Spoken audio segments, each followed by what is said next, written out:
Hi, today I'm going to be talking about what it was like in the 20th century.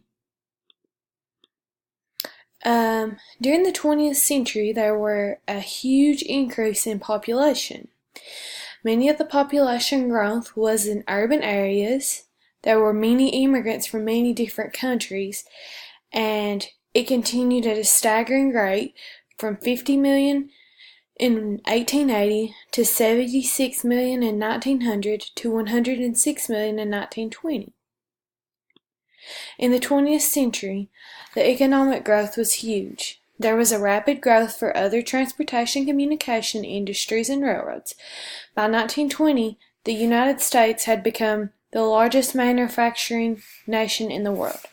This is the most important piece of the 20th century.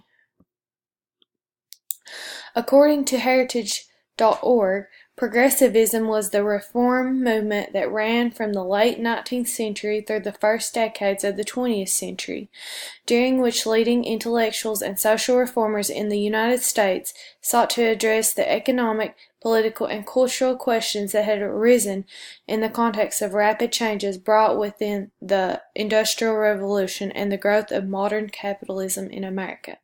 The progressives believed that these changes marked the end of the old order and required the creation of a new order appropriate for the new industrial age.